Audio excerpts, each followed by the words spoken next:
Você concorda que a escravidão feita na África durante séculos, que é o chamado comércio transatlântico de escravos, é o pior crime já cometido na humanidade? 12 milhões de pessoas capturadas e enviadas para serem escravos em outros continentes durante 400 anos. Isso sem falar nos mortos antes de serem vendidos e em todas as pessoas que foram mortas por conta dos impactos econômicos e políticos que esses territórios tiveram por conta de tudo isso. Você condena isso que aconteceu? Reconhece que a escravidão e o tráfico humano vão contra os direitos humanos? Que tudo isso causa impactos nesses povos até hoje, como de forma mais simples de perceber, no racismo? Acredita que os países do mundo que participaram disso deveriam se desculpar e reconhecer que isso foi um erro, como o Brasil mesmo já fez? Se sim, parabéns, você é um ser humano minimamente decente e boa parte do mundo concorda com você, com exceção de 3 países: Estados Unidos, Israel e Argentina. Pra quem não tá sabendo, acabou de rolar na Assembleia Geral das Nações Unidas uma votação com todos os países sobre concordar exatamente com tudo isso que eu falei antes. Que o comércio transatlântico de escravos foi o crime mais grave já cometido contra a humanidade, com essas observações que eu fiz antes, mas algumas outras na mesma linha. E aqui é canal de história e não de RI, então se você quiser nesses pormenores aí,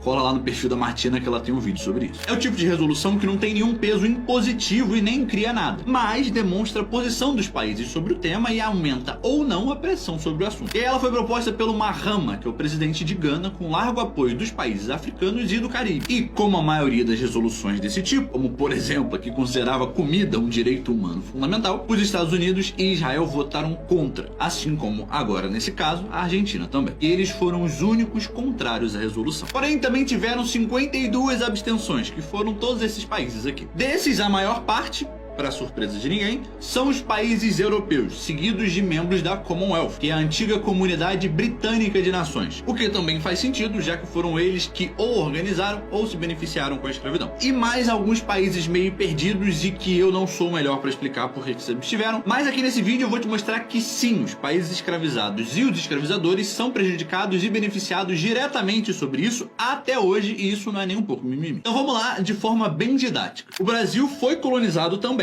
e teve o seu povo escravizado, mas também passou por um processo muito maior de ocupação europeia, usou em boa parte da mão de obra africana escravizadas e seus descendentes para o seu desenvolvimento econômico, foi a capital de Portugal por um tempo e se tornou independente em 1822. E mesmo assim, muitos dos nossos problemas são frutos diretos e indiretos de tudo isso. E é claro pra gente que fomos roubados e deveríamos ser recompensados. O meme de Portugal devolve o nosso ouro não vem do nada, né? Angola também foi colonizado por Portugal, mas não se tornou capital do reino, não teve uma migração massiva de europeus como o Brasil para estimular o mínimo de desenvolvimento de infraestrutura, e foi de lá que as pessoas foram capturadas e retiradas do país para serem escravas no resto do mundo. Ou seja, por lá, mais ainda que o Brasil, a colonização foi um saque e massacre profundo e violento, e muito mais duradouro. Eles deixaram de ser uma colônia de Portugal somente em 1975. Você tem alguma dúvida que isso explica em boa parte os problemas do país? E aí seria interessante para Portugal, que era o dono de Angola, que os angolanos fossem profundamente estudados e especializados no seu trabalho? Claro que não, né? Porque isso deixaria eles com uma mão de obra mais cara, com possibilidade de sair do país para trabalhar em outro local com muito mais facilidade e ainda muito mais difíceis de serem dominados e explorados. Eles eram colônias portuguesas até 1975. Mesmo investindo ao máximo, eles iam estar bem atrás na corrida para a educação e especialização da mão de obra hoje. E quem você acha que teria mais privilégios e benefícios para ter uma empresa, por exemplo? Um angolano de uma família que foi escravizado por 400 anos e explorados e afastados de qualquer chance de educação e especialização de trabalho, nascido em um país constantemente saqueado e ele mesmo empobrecido, ou um filho de portugueses que pôde estudar em Coimbra e se tornar engenheiro com os recursos, benefícios e dinheiro que vieram em parte das riquezas de Angola, que é de interesse do próprio governo, inclusive, que tem um negócio bem sucedido e tem altas chances de ter contatos com membros do governo, além de não ter tido a sua família escravizada por 400 anos. E aí, só para fechar em mais uma pergunta. Portugal certamente não foi favorável a perder esse território que ele podia explorar, né? Portugal entrou em guerra com o país antes da independência e ajudou a financiar a seguinte guerra civil que durou 27 anos, afetando 4 milhões de pessoas e destruindo boa parte da infraestrutura do país. 350 mil portugueses radicados em Angola, parecidos com o que eu falei antes,